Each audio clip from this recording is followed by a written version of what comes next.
Good morning, this is Ben Tendo. I'm a clinical psychologist in Las Vegas, and I'm also a hardcore Nintendo fan. And I'm on my way to work right now, just pulling out, and there are several things that are on my mind today, but I'm just gonna say a couple things. So first of all, I believe very strongly, based on my own experience, that there are a lot of life lessons that we can glean from playing Nintendo games or from any video game. So one of those is just that play is so important for life. And one thing I want to show you that I'm doing right now is I turn everything into a game. So when I'm taking out the garbage, it's a game. So I have this little game. I'm driving through the trailer park on the way to the garbage dump. And whenever I have some garbage to take out, I have this little game where I drive up to the garbage dump, the dumpster, and I roll down this window over here, and I try to throw the bag, usually it's 1 or 2 bags of garbage, into the dumpster through the window. And usually I make it, but sometimes I miss, and then I have to get out of the car and go pick it up. But it's just a fun little game, and the neighbors sometimes laugh when they see me do it. But I just think that life itself is not fun, you know. Life sucks sometimes. So if you can kind of invent a little game here and there, that's always going to make things much more tolerable. And then your whole life just becomes a little game. So here we go. So please wish me some positive vibes. So I'm gonna aim. Maybe I'll pull the camera here so you can see it. Okay. So we're going to try to get this bag into the dumpster. Oh, I missed. Oh, not gonna curse. Okay. So when that happens, I roll the window back up. I'm sorry, I had performance anxiety. That's so embarrassing. Whenever I miss, I look around and I see who watched. And when I make it, I don't care who saw. Okay, so I missed. So I have to pick up the garbage and put it away. Oh well, that's okay. It's okay. It was still a game, you know? It was fun. So, that's all right. Okay. That was our little game for the morning. But that was just the first game. You know, everything's a game. Everything is a game. Just remember that. When you're feeling down, when you're feeling depressed, everything is a game. You know, won't you be my neighbor? The neighbor just waved at me. Thank goodness he didn't see me miss that. So I really just want to make one point today. I've already made the point that life's a game. You got to make little games here and there. If you don't have fun with what you're doing, then there's just no point. You know, no matter what I'm doing, when I'm doing therapy, when I'm doing a report or writing something, anything in life, no matter what it is, I always think of it as a game. And it doesn't mean that I don't take it seriously. You know, when someone's suffering, like I try to help them. I give them my all, I give them my full attention.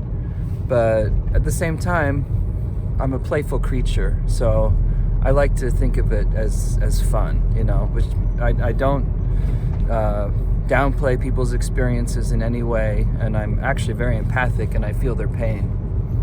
So my point is just that serious things are easier to live with if we embrace the spirit of play, no matter what we're doing.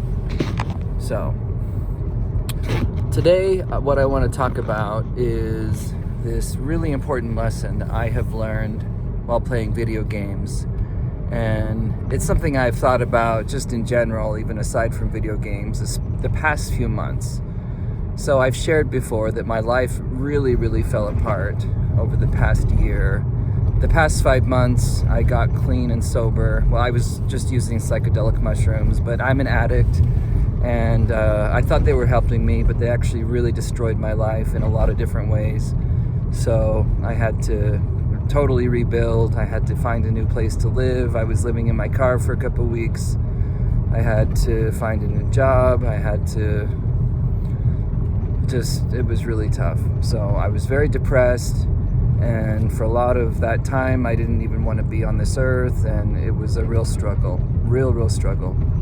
So one of the things that I was thinking about a lot is that throughout my life, I have always tended to have this attitude or this belief that I will be happy when. I'll be happy when. And I've done that my whole life. I think that looking back on it, the reason I did that is because I grew up gay in the Mormon church, Latter-day Saint church, and I really couldn't be my true self in my childhood. And I was always hiding and having to kind of put on a front and was not able to be my authentic self. So I think that there was always a kind of escapism that was going on inside me psychologically. And I think that because of that, and because of the feeling that I couldn't be myself and didn't feel comfortable in my own skin, I always lived in kind of a fantasy world where I would tell myself, I'll be happy when, because I just didn't feel satisfied where I was in the moment. So I was always doing that, and I was always really good at school, so I would kind of play that mind game with myself with school, and I'd say to myself, well, I'll be happy when I finish this grade and I get to this other school, or I'll be happy when I get through school and then I go to college and I'll be around, whatever. I believe that just everything would just suddenly be different, as soon as I finished my last final in school and all of a sudden, everything would be wonderful. And then I just kept doing that, and as soon as I go on a mission, I'll be happy. As soon as I finish my graduate program, as soon as I get my PhD, as soon as this happens. And I've done that in so many ways, even aside from school and in the years after school. When I get in great shape, then I'll be happy. When this happens, when I get in a perfect relationship. And the reality is, all along, through all those years, I was generating the energy of not being in the moment and of basically of dissatisfaction. What I was telling myself is I'm not satisfied. So I think that one reason that playing video games has really been a healing experience for me as an adult is that it allows me to just enjoy the present moment and enjoy the gameplay. Because it's kind of interesting in a game when you get to the very end and you're so wrapped up in the game and you feel so moved and inspired, and you've had all these emotions and it was fun and it was like took you on a journey, and then all of a sudden like the credits come and there's kind of this sadness that comes over me when I see the credits, because it's like, oh, it's over. So video games have taught me you're not happy when the credits roll. The credits mean that you had a great game, but it was the game itself that was really the whole purpose. So in the past couple of years, I've gotten really into the work of Eckhart Tolle, of The Power of Now, and that I actually listen to that every day. That was inspired because I did some coaching with Greg O'Gallagher, the fitness coach, which I'll tell you more about that another time.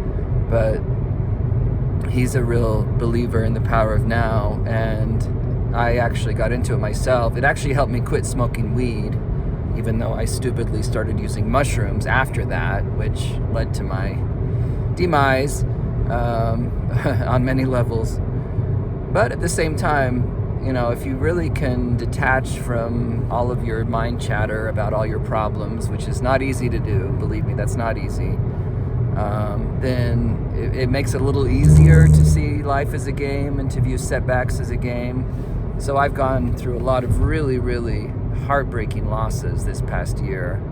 But at the same time, I just have to be grateful for where I am, and I'm learning how to do that. And one of the things that I think is really helpful is to do something that I like to think of as falling in love with what I have, falling in love with what I already have, right? So to me, that means I might not like the home I live in. It might not be the home of my dreams. It might not be the most ultimate home I can imagine. My physical condition right now is not as ideal. My job might not be the ultimate job that I want, right? Because my whole life I've always lived that way, thinking, well, I have this, but I really need this, right? And it's almost like I was playing this video game of life And rather than just engaging in the game and enjoying whatever level I was on, I was believing that, well, when I get to the credits at the end of the game, then everything will be great. And that was just such a mistake, because it prevented me from just enjoying the things that were happening, you know. And sometimes I found that when I get through a certain phase and it's over, and then I'm in a new phase, I start to almost like over-idealize the way things were in a way that I didn't when I was going through that phase, right? Like suddenly that phase seems so perfect, and if only I were back there, then all these great things would happen, and I'd be doing this and I'd be doing that, and you know, and it's all mind chatter. It's all basically like not living in the moment, not being in the game, not being in your life where you are now. So every morning I have this really specific routine I go through on the days that I work, where I get up at 5 o'clock and I make my coffee. I listen to Eckhart Tolle for 20 minutes on YouTube videos of his, and do a few other things, you know, my emails and so on. Have a shower, and then I always play video games for about an hour every morning, and it really just puts me in like a really nice frame of mind. And it's interesting because right now my life, in a lot of ways, you know, I could say that it sucks. I was saying that a couple months ago. I really was. Like, I couldn't see anything positive about it. I live in a trailer. The trailer has been totally trashed by me when I was using psychedelic mushrooms. So it looks almost uninhabitable. But, you know, and then I had this job that I liked really before, and I have a new one, which it's just different. But, you know, the more I really kind of step back from the whole situation, I realize I'm actually in love with where I am right now. You know, that trailer is not ideal, but at the same time, it's a lot quieter than where I used to live. You know, I have to commute to work, but I have this gorgeous drive I have every morning and every evening. You know, the trailer, I mean, it's out in nature, so it's kind of nice. I sleep very peacefully. I can hear the birds in the morning, and it's a beautiful sight when I step outside the trailer to go walk over to the shower. So there are benefits to what I have now. And even this new job is actually turning out to be something I'm in love with, because I'm allowing myself to look for what I love about it now, rather than believing the lie that I will be happy when. I'll be happy when this happens, right? So it's giving myself that kind of step back from the whole drama of I'll be happy when, is allowing my mind to really discover the things that I love now and to fall in love with what I have now. So I actually really love this trailer. It's cozy, you know, it's messy, but it's an opportunity to fix it up, right? I'm not going to get to it right away, but I'm chipping away at fixing it up. And it's better than a lot of other species have, you know, in terms of shelter. I mean, all a snake needs is a hole in the ground, right? All a bird needs is a nest. So why am I so picky in particular? You know, humans, we create a lot of drama in our heads, you know. The other species just fly around and do their thing, you know. So I think we need to be more like that, and just appreciate what we have each day, that we have a place to sleep. You know, if you have a job, I'm grateful I have a job. I can put food on the table. I can eat every day. I don't have to go around begging for food or for money. So I'm actually really in love with what I have. And I had this will be the last thing I share today, at least this morning. I had this funny experience where I have my best friend from childhood, Morgan. He's in a much better financial situation than I am right now. He created this really amazing pet company. You've probably might have seen it on Amazon and online, called Rocco and Roxy. And he sold it, and he's doing really well right now. And he's just kind of planning his next business. And anyway, so he's in a situation where he can travel the world and he can book hotels and so on. So he's not like me having to work the grind 9 to 5. So I'm a little bit jealous of Morgan, but he's a great friend. And he emailed me this week, or texted me this weekend, and told me that he's trying to get points on this program that he has where you have to book a certain number of hotel rooms. And he wanted to know if he booked me a room at the Rio casino in Vegas, because I live out in Pahrump, right? It's like an hour away from Vegas, and I have to drive an hour each way.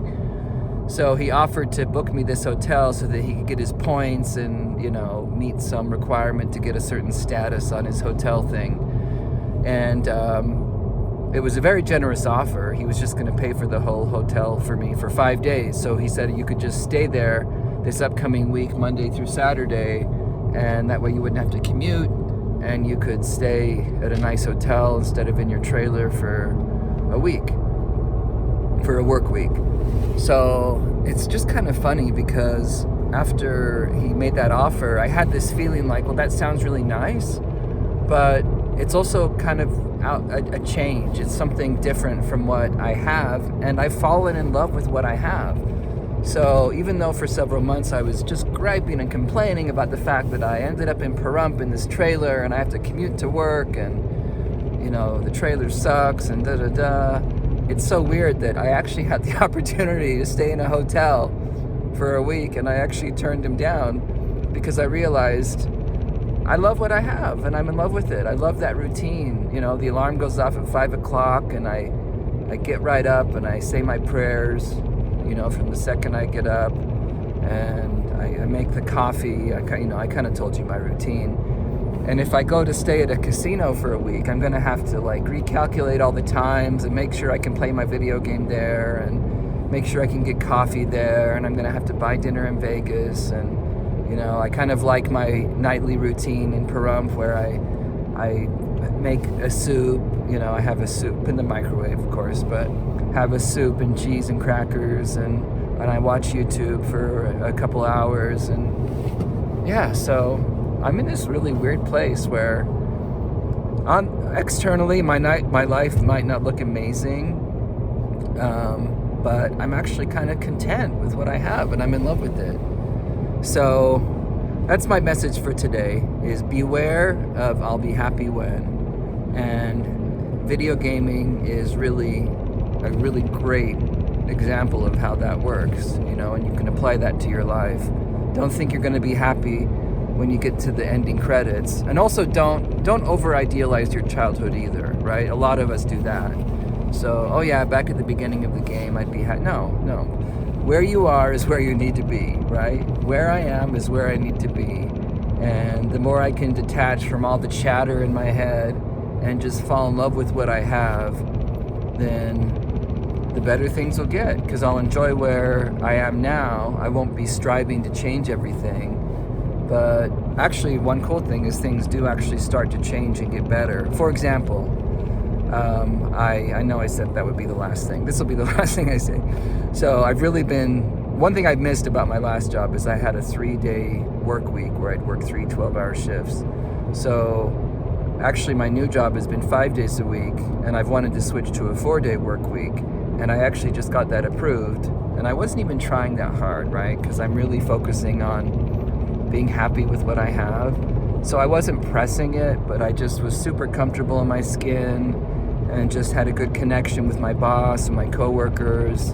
You know, I'm not racing to try and change things or to escape where I am right now. And I just, you know, one thing led to another. I just casually brought it up to my boss, and next thing I know, here I am. Next week, I'm going to have a 4-day work week. So this weekend, I'll have 3 days straight to play video games. Saturday, Sunday, and Monday. So that's pretty exciting. And maybe one day I'll even have a 3-day work week with 4 days off. But you have to beware, because it's one of those things where you think you'll be happy when. Because even at my last job, when I had the 3-day work week, I remember often I would be in the middle of that busy 3-day week of working, and I'd realize I'm happier now. It's like Mihaly Csikszentmihalyi's research on flow. We think we're happy when we're sitting on the beach drinking a cocktail and doing nothing, right? But the reality is we're actually happy when we're kind of like in the throes of life, when we're in the crucible, doing the deed, right? Getting things done. So I'm actually not even so sure that I would want to have a 3-day work week again, because I love my work week so much. I'm actually a little scared that I might not like the 4-day work week next week, but I'm pretty sure I will. So, okay, I keep saying it's the last thing. That really is the last thing. And I hope you have a beautiful day. Remember to do something good for yourself. Remember that you are valued and loved. We need you on this earth, okay? And I hope I get to meet y'all one day. So have a great, beautiful day. Do something fun.